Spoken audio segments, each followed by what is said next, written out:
capítulo 8, versículo 32 ao 35. Vamos na Assembleia de Deus, Ministério da Reconciliação, Barra Ipanema.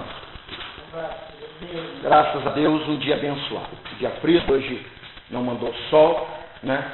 Graças a Deus ninguém vai ter que reclamar dizendo que está fazendo muito calor.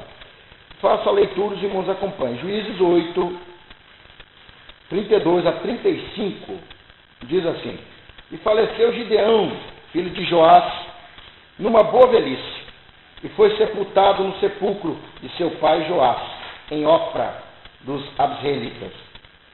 E sucedeu que, quando Gideão faleceu, os filhos de Israel se tornaram a se prostituir após os Baulins e puseram a Baal-berite por Deus.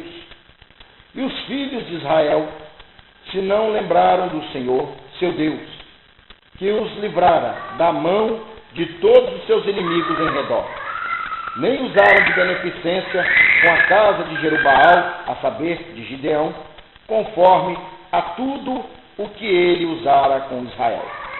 Agora o capítulo 9, versículo de 1 a 6, diz assim: E Abimeleque, filho de Jerubaal, foi-se a Siquém, aos seus irmãos de sua mãe, falou-lhes, e a toda a congregação da casa do pai da sua mãe, dizendo: Falai, peço-vos aos ouvidos dos cidadãos de Siquém, qual é melhor para vós, que 70 homens de todos os filhos de Jerubaal dominem sobre vós, ou que um homem sobre vós domine? Lembrai-vos também de que sou vossa carne. Então os irmãos de sua mãe falaram acerca dele perante os ouvidos de todos os cidadãos de Siquém, todas aquelas palavras. E o coração deles se inclinou após de Abimeleque, porque disseram: é nosso irmão. E disseram-lhe: 70 peças de prata da casa de Baal-berite. E com elas alugou Abimeleque a uns homens ociosos e levianos, que o seguiram. E veio à casa de seu pai, a Ofra, e matou a seus irmãos, os filhos de Jerubaal, 70 homens, sobre uma pedra. Porém Jotão, filho menor de Jerubaal, ficou, porque se tinha escondido. Então se ajuntaram todos os cidadãos de Siquém e toda a casa de Milo, e foram, e levantaram Abimeleque como rei, junto ao carvalho, que está perto de Siquém. Ainda o versículo 20 do capítulo 9, diz assim: Mas, se não, saia fogo de Abimeleque, e consuma aos cidadãos de Siquém e a casa de Milo. E saía fogo dos cidadãos de Siquém e da casa de Milo, que consuma a Abimeleque. Podemos, né, os irmãos já estão sentados. Meus queridos, pecado. O pecado tem poder na vida de todo ser humano, inclusive aquele que serve a Deus. Se ele não se vigiar, o pecado terá poder sobre a vida dele. De acordo com o dicionário de difusão cultural do livro, na página 407, pecado quer dizer transgressão de preceito religioso, ou seja, quando alguém peca contra a doutrina da igreja. Segundo, culpa e falta. Terceira, perversidade e ação má. Agora vamos ver biblicamente o que é o pecado. O pecado tem 3 conotações. Primeiramente, eu ouvi o que o irmão Moacir falou aqui sobre pessoas que não se deve orar, que Deus mostrou para ele, né, nomes sendo riscados. A Bíblia fala em 1 São João 5 que existe pecado que são para a morte, e para esses João diz: não aconselho que ore. Você sabe que tem um crente brincando de crente dentro da igreja, adultera, bebe cerveja, fuma crack, vem para a igreja, aí de novo ele volta para o pecado. Ele está em pecado de morte. Esse tipo de pessoa você não pode orar. Biblicamente, em Números capítulo 11, verso 2, nós vemos ali um pecado para a morte, Israel murmurando contra Deus, e Deus matou aquele povo. Samuel era um homem de oração, mas tinha pouco discernimento espiritual. No capítulo 15 de 1 Samuel, nós vemos que ele foi orar por Saul, sendo que Saul estava rejeitado por Deus. E Deus diz: até quando você vai ficar com pena de Saul? Então, irmãos, a oração muitas vezes não é ouvida porque nós oramos errado. Então, Pessoas que estão em pecado de morte dentro da casa do... Não fala os ímpios.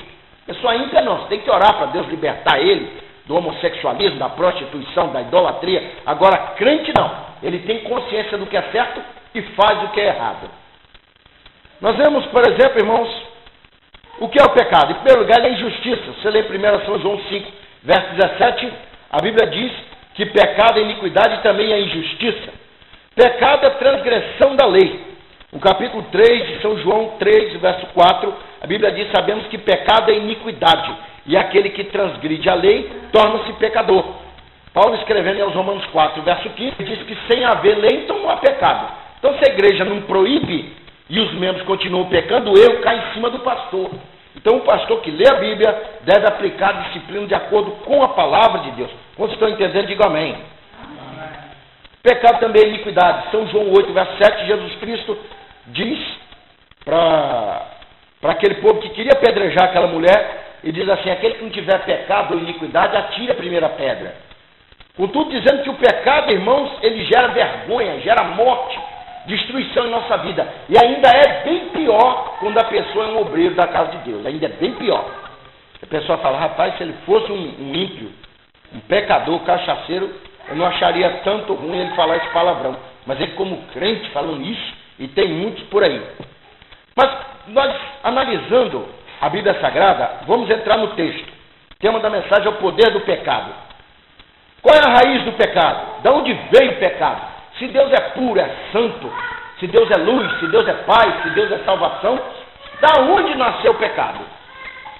Biblicamente, Isaías 14, verso 13, Deus tinha feito da terra como se fosse um Éden dos anjos.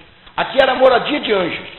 Deus criou arcanjo, Deus criou serafins, Deus criou querubins, Deus criou todos os anjos, os anciãos de dias, Deus criou também os 4 animais, e tudo era perfeito, mas o pecado se manifestou em um, que foi em Lúcifer. E a Bíblia diz, eu vou ler aqui, os irmãos depois leem em casa, se os irmãos quiserem estudo, depois os irmãos podem me procurar.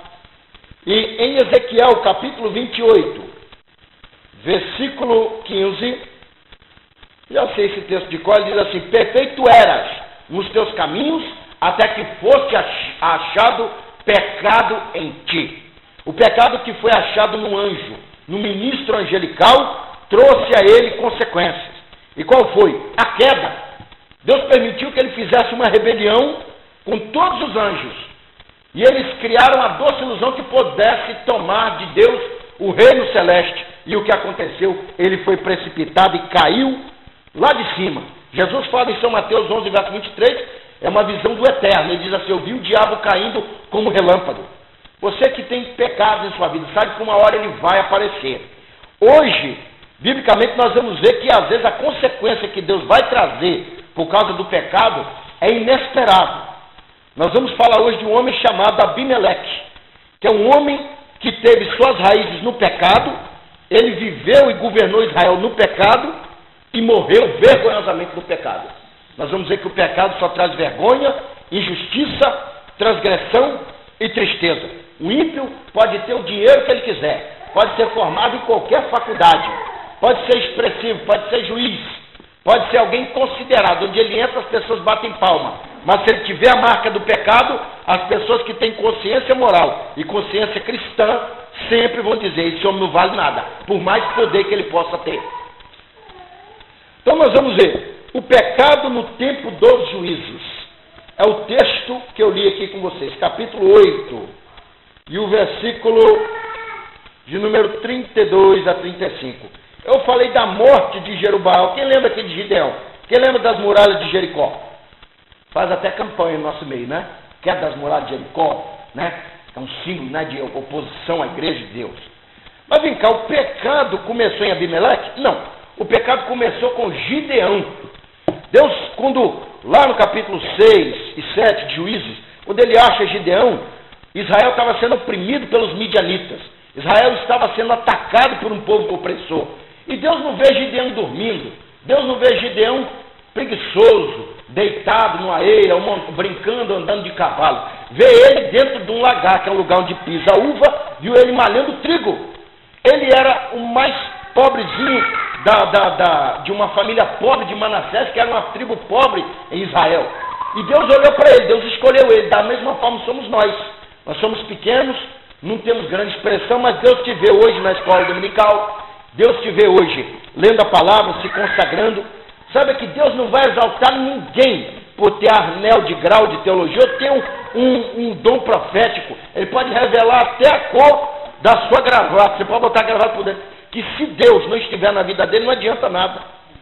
E biblicamente, Deus dá a ele orientações, a gente sabe a história, cai a muralha de Jericó. E o que Gideão tinha que fazer? Ele tinha que governar Israel. Da mesma forma, muitos pastores são preguiçosos. Muitos pastores não querem governar a casa de Deus. Tem pastor, quando ele está muito rico, cheio do dinheiro, ele coloca um obreiro lá para tomar conta e fala, não, eu vou mexer com isso não, eu vou me aposentar, entendeu? Eu vou deixar o cajado de lado, a vara de lado, não é? E assim são muitos. O poder do pecado começa aí, irmãos. Quando você começa a deixar a preguiça entrar na sua vida. E foi assim com Gideão.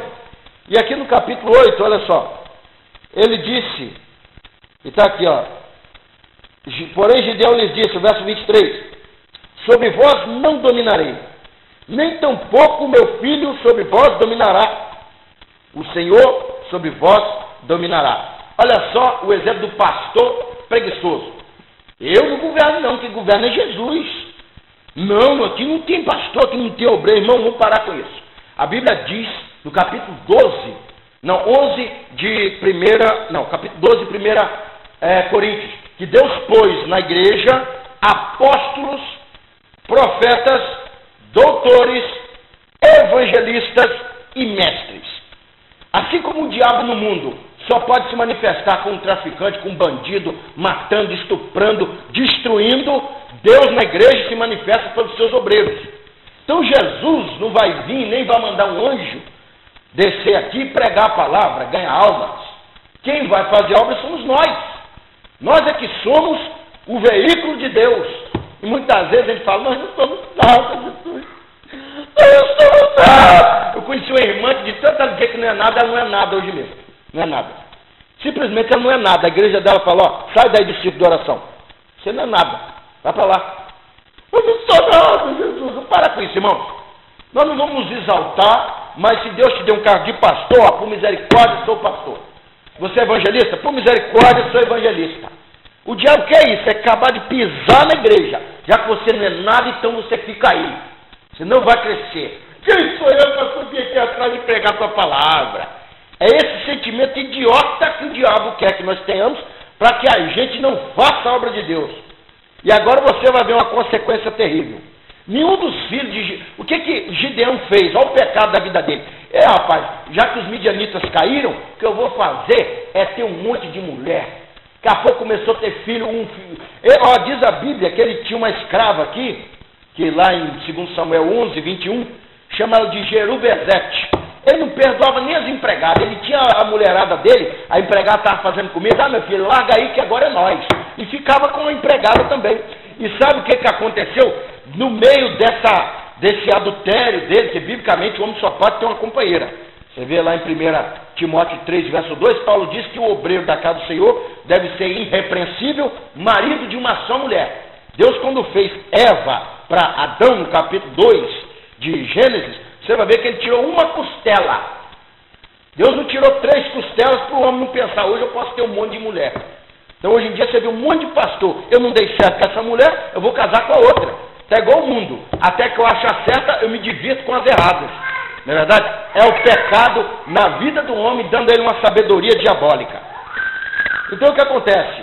Gideão fala, eu não vou querer saber de governar Israel não, Israel dá muito trabalho. É igual o pastor hoje que fala, eu não quero saber de governar a igreja, eu vou viver minha vida, vou para churrascarias, eu vou beber à vontade, agora eu já estou próspero, já tenho dinheiro. Aí o que acontece? No meio desse tanto de adultério nasce uma raiz do pecado, chamada Abimeleque. Abimeleque, meus queridos, diferente do pai dele e diferente dos irmãos dele, que os irmãos dele, biblicamente, também não quiseram governar. Um olhava para o outro, quem sabe? Olhava para o Mauro, vamos dar um exemplo para eles. Mauro, você quer governar Israel? Aqui governar, pai, hoje é dia de beber, eu vou beber água de barro. olhava para o outro e você, rapaz, eu estou ocupado, eu tenho mulher demais para cuidar. Da mesma forma, somos nós ocupados com a nossa vida material e dizemos que não temos tempo de ter um cargo na casa de Deus. Mas se for para a gente assistir novela, assistir filme, se for para a gente ir para qualquer lugar, fazer qualquer coisa, nós temos tempo. E isso é pecado em nossa vida. Vamos pedir a Deus que transforme a nossa vida. Meus queridos, Abimeleque, ele viu que estava tudo bagunçado, mas ele não era um filho de Deus. E se tem uma coisa que Deus permite na igreja, é que o ímpio se levante e cause destruição. Por quê? Aquela ali já não é mais a igreja de Deus. Os irmãos vão entender isso hoje. Abimeleque, ele era a raiz do mal dentro da casa do Senhor. Era o ano 1209 a.C. Depois do pecado desse homem, desse tal Gideão, o irmão dele se levanta, olha aqui, o versículo 1.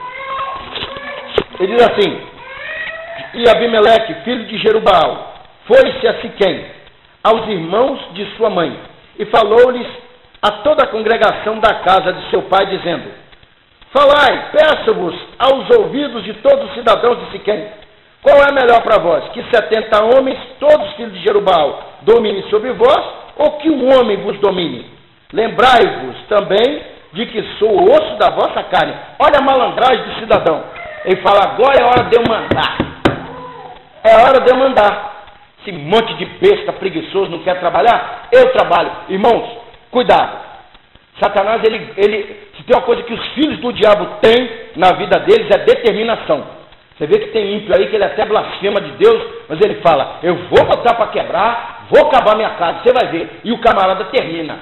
Aí fica o crente assim: ai, Jesus, quem sou eu, Jesus? O ímpio fala: ó, eu estou a pé hoje, amanhã vou comprar meu carro. E o crente andando de bicicleta, andando a pé: quem sou eu, Jesus? E o ímpio passa perto dele: se Deus seu não vale nada. Irmãos, vamos tomar cuidado, não vão ser arrogantes como os ímpios, não. Os ímpios, eles têm uma raiz diabólica na vida deles. E se tem uma coisa que o diabo faz na vida do ímpio, é empurrar ele para frente, principalmente dentro da casa de Deus, para destruir a casa de Deus. Se você vê, por exemplo, um exemplo de ímpio dentro da igreja de Deus, é o caso de Judas. Entre todos os discípulos de Jesus, Jesus não escolheu Pedro para ser o tesoureiro, era Judas.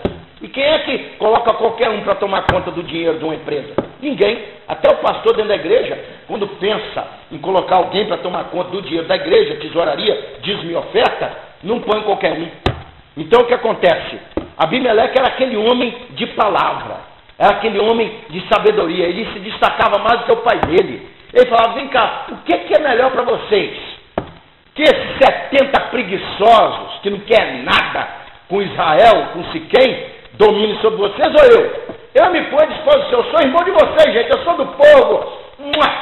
E o povo disse: vamos botar esse cidadão aí. Enquanto crentes se deixam levar por discurso, vamos pedir a Deus a sabedoria do céu, antes de nos levar por qualquer palavra. E muitas pessoas hoje em dia se levam por falsos discursos, porque alguém revela, porque alguém prega, porque alguém faz isso, faz aquilo. Vamos ver se tem amparo bíblico. Hoje em dia já tem tanta gente dizendo que é Jesus. Já tem um homem aí que diz que o sinal do 666 e o sinal do anticristo é o sinal de prosperidade. Não tem nada demais. E muita gente que não lê a palavra fala: deve ser isso mesmo. Vamos ler a palavra, irmãos, para que não sejamos enganados pelos Abimeleques da vida. Olha só, verso 3. Então os irmãos de sua mãe, os irmãos dele, falaram acerca dele perante os ouvidos de todos os cidadãos de Siquém, todas aquelas palavras. Ou seja, seria hoje boca de urna: ó, vamos votar nele. É ele que precisa, é ele que merece. Da mesma forma, tem muito obreiro na casa de Deus, quando o pastor fala assim: vem cá, quem gostaria de trabalhar como ensinador da escola bíblica dominical? Tem muita gente que bota até a camisa do paletó na cara. Eu não, Jesus. Quem gostaria de trabalhar no círculo de oração? Eu não sou nada, Jesus. A verdade é que muitos de nós temos preguiça na nossa vida e não queremos fazer a obra de Deus. Foi o que aconteceu com os irmãos dele aqui. Olha só. E disseram 70 peças de prata da casa de Baal-Berite, e com elas alugou Abimeleque alguns homens ociosos e levianos que o seguiram. O que quer dizer isso? Eles financiaram a própria morte deles. Eles falaram assim, ó, nós vamos te dar aí 70 peças. O camarada estava pagando ele para ser presidente sobre a região. E o que é que ele fez? Tudo bem, me dá esse dinheiro aqui. Ele chega e encontra os malucos aqui, como dizem no Ipanema. Falei, irmão, você quer quanto para poder matar 70 cabeças? Aí ele fala, pô, muita gente, hein? Ah, me dá aí uns 40 peças aí, de ouro. Juntaram a quadrilha, fizeram a chacina. Aí ele disse, agora eu domino sobre Siquém. E hoje há muitas pessoas, irmão, fazendo má campanha da sua vida. Você não quer ter um cargo na casa de Deus? Alguém vai falar, esse irmão aí é incapaz, esse irmão é preguiçoso. Olha só, ele quase não vem na igreja, ele quase não lê a Bíblia, a gente vê que ele não tem muita capacidade. E alguém fica menosprezando você, por quê? Você não se colocou na posição que Deus quer. Deus fala com Ezequiel, capítulo 2, verso 1, Ezequiel, ponte de pé e falarei contigo. Fica de pé. Fala, Deus me chamou, Deus vai me capacitar. Se eu não tiver toda a capacidade que Ele me deu, eu vou andando. É Ele que vai me capacitar. Que é o Espírito Santo que nos dá a capacidade. Aí o que acontece, irmãos? Matou todos os 70 em cima de uma pedra. Pecado escondido. Ele foi esconder o corpo deles e fala, agora ninguém vai saber.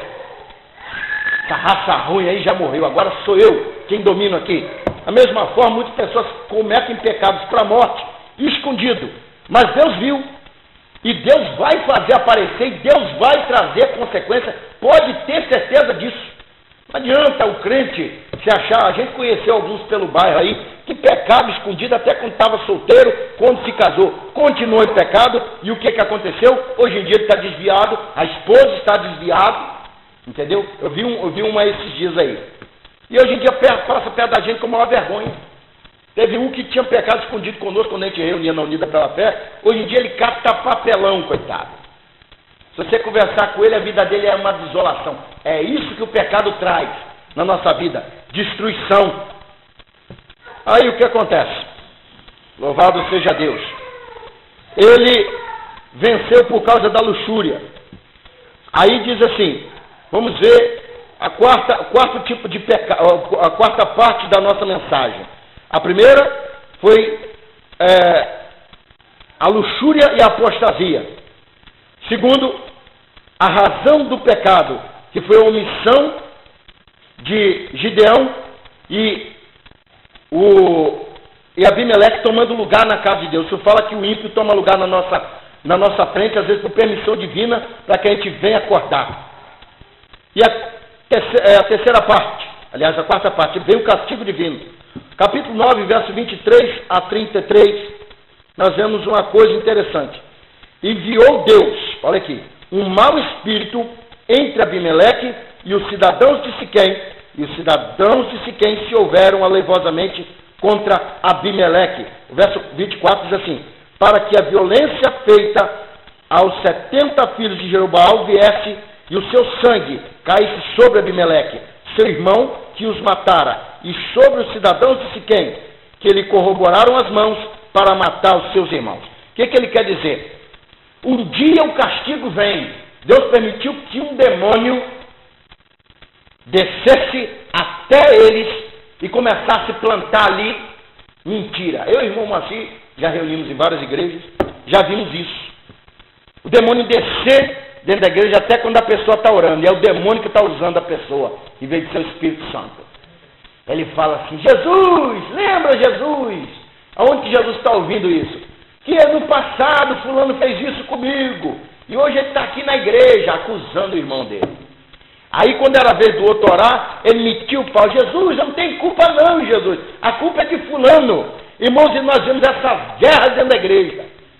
O demônio inspirando pessoas a orar, a oração não passa nem do teto, e daqui a pouco tem contenda e briga. Você sabe de quem que eu estou falando. Inclusive um deles até morreu um tempo atrás, entendeu? Se não se converteu, infelizmente desceu as trevas, por causa do pecado, ressentimento. Quando eles iam pregar, era um metendo pau no outro. Você não viu uma pregação inspirada. As pessoas ímpias entravam dentro da igreja e nunca se convertiam por aquele testemunho. Por quê? Não tem testemunho. A pessoa que é cristã, a Bíblia diz em São João 13, 35, nisso conhecereis que sois meus discípulos, se vos amardes uns aos outros. Quer dizer, o povo dessa igreja que eu e o irmão Macia reunimos, ia para o monte? Ia. Fazia consagração? Fazia. Até lia a Bíblia. e tinha desunião um com o outro. Era um espírito mau que Deus permitiu ali dentro do povo. Mas, irmão César, isso aí não é loucura, não. Nós vamos tentar ver isso também em Isaías 49, e o versículo 2, que Deus fala sobre esse tipo de castigo para as pessoas que não servem a Deus. Olha só, Isaías 42, se não me engano, deixa eu dar uma olhada. 19, versículo 2, vocês lá em casa, Deus diz que iria derramar um espírito de contenda e confusão entre os egípcios.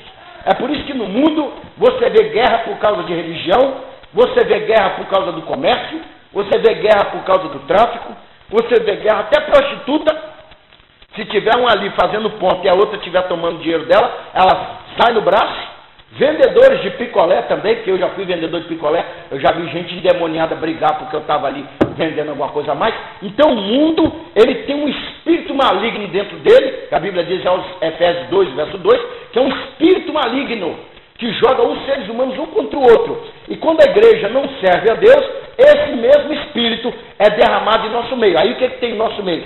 Fofoca, conversa fiada, mentira, não é? Pessoas que mentem até em cima do altar. Aí depois fica hipopacalabás, língua estranha da carne ou do diabo. Meus queridos, a igreja, quando não anda segundo a direção de Deus, os demônios entram dentro da igreja e os defeitos da nossa natureza começam a aparecer. Se o crente, por exemplo, é estourado, é estressado, daqui a pouco você vai ver crente brigando um com o outro. Se o crente é murmurador, gosta de apontar defeito, daqui a pouco vai aparecer os defeitos dele. E biblicamente, de acordo com São Mateus 12, nós vamos ver que vem outros 7 espíritos piores. É por isso que você vê grandes escândalos dentro da casa de